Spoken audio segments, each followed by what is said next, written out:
आज जो वो सत्यमेव जयते का जो वहां पर मुहर लगाया रहता है, जो अशोक स्तंभ में है, उस सत्यमेव जयते पर प्रश्न है। राहुल गांधी जी को हेमंत सोरेन जी नहीं बनने देंगे और ये चार्जशीट गलत है। नेशनल हेराल्ड हमारी संपत्ति थी, हमारे देश की चीज, 1 रुपया का भी कोई सरकारी चीजों का ये नहीं हुआ। जहां ईडी ने रेड मारा, आज वो नेता भाजपा में चले गए। ये वॉशिंग मशीन है। ये लाख प्रयास कर ले कोर्ट के माध्यम से, राहुल जी और हमारे तमाम नेता बिल्कुल बेदाग निकलेंगे। ईडी एक मैं कहूंगा टूल बन गई है। मात्र जिस राज्यों में सरकार नहीं है वहां भाजपा की सरकार कैसे बने, नेताओं को कैसे, विपक्ष के नेताओं को हम लोग कैसे तोड़े, ये प्रयास। आपने जिन नारों के साथ, जिन वादों के साथ देश में शासन में आए थे, आपसे जनता को उम्मीद थी मोदी जी, आप उस उम्मीद को पूरी तरह से चकनाचूर कर चुके हैं। ईडी की चार्जशीट में राहुल गांधी का नाम आया, उसके बाद पूरे देश में जो कांग्रेसी हैं उन्होंने ईडी के कार्यालय के बाहर प्रदर्शन शुरू कर दिया। हम रांची में हैं और ये एयरपोर्ट रोड है, सामने ईडी का कार्यालय है और झारखंड प्रदेश के कांग्रेस के बड़े बड़े चेहरे यहाँ प्रदर्शन कर रहे हैं। हमारे साथ रांची ग्रामीण जिला अध्यक्ष राकेश किरण जी हैं, प्रदर्शन में पहुँचे थे। ईडी ने तो अपना काम किया है, ईडी कार्रवाई कर रही है, चार्जशीट में नाम डाल के भेज दिया है। इसमें ईडी कार्यालय के बाहर का घेराव। आप जानते हैं कि ईडी की जो गठन है वो कांग्रेस पार्टी की है और कांग्रेस जिसने इस देश को बनाया, लोकतंत्र को स्थापित किया, संविधान दिया, वो समझती है कि कब संवैधानिक चीज़ें अपना ट्रैक हट रही है। आज के समय में आप इसके टाइमिंग को गौर कीजिए तो आपको लगेगा कि जिस समय गुजरात में राहुल गांधी आगे बढ़ रहे हैं, बिहार में आगे बढ़ रहे हैं और उनकी सत्ता वहाँ से जाते हुई दिख रही है, और ऐसे समय में ईडी एक चार्जशीट फाइल करती है।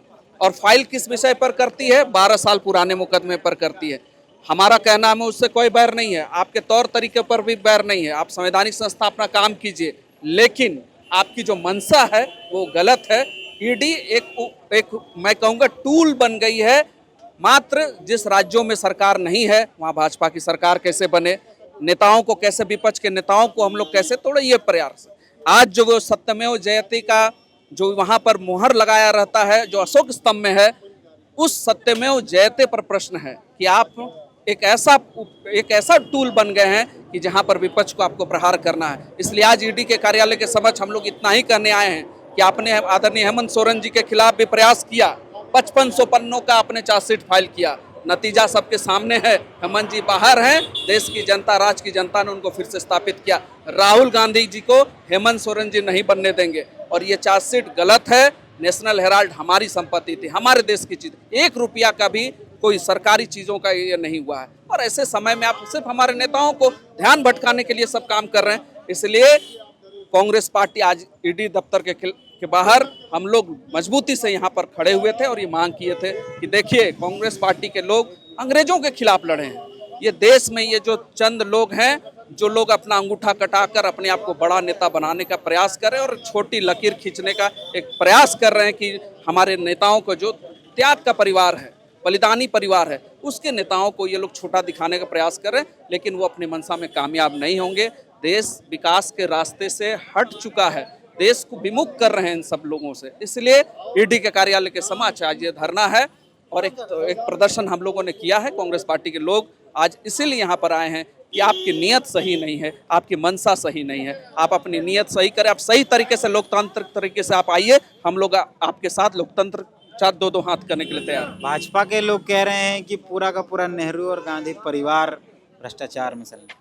भैया, भाजपा यही ईडी का दुरुपयोग, आप वो सूची देख लीजिए जहां ईडी ने रेड मारा, आज वो नेता भाजपा में चले गए। ये वॉशिंग मशीन है, ये washing machine, ED washing machine है। इसको तो आप ही लोग बनाए थे वॉशिंग मशीन। नहीं, हमने उसकी स्थापना की थी, हमने उसमें नारा दिया था कि सत्यमेव जयते, सत्य की विजय हो, लेकिन सत्य का विजय कहाँ हो रहा? ये वॉशिंग मशीन का काम कर रहा। जहां इनके हित नहीं सध रहे हैं उन लोगों को ये लोग वॉशिंग मशीन में डालते हैं। आज देखिए पश्चिम बंगाल में, देखिए जिन जिन राज्यों में, देखिए ईडी क्या काम कर रही है। वो काम ईडी कर रही है जहां सीधे तरीके से लोगों को परास्त नहीं किया जा सकता है, विचारधारा को तोड़ा नहीं जा सकता, वहां पर ईडी अब उसको दबाव बना रही है।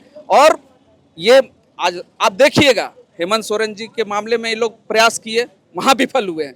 पुनः राहुल गांधी के मामले में भी आज यहाँ पर मैं आपके चैनल के माध्यम से बोल रहा हूँ ये लाख प्रयास कर ले, कोर्ट के माध्यम से राहुल जी और हमारे तमाम नेता बिल्कुल बेदाग निकलेंगे। इससे पहले भी 2G स्पेक्ट्रम का मामला आया, लाखों आरोप लगाए, आज हमारे नेता कहाँ हैं? इसी आरोप के आधार पर सरकार बन गई। सरकार बन गई, लेकिन आपने इन 10 वर्षों में देश का जो बेड़ा कर किया है उसका क्या? आपने जिन नारों के साथ, जिन वादों के साथ देश में शासन में आए थे, आपसे जनता को उम्मीद थी मोदी जी, आप उस उम्मीद को पूरी तरह से चकनाचूर कर चुके हैं।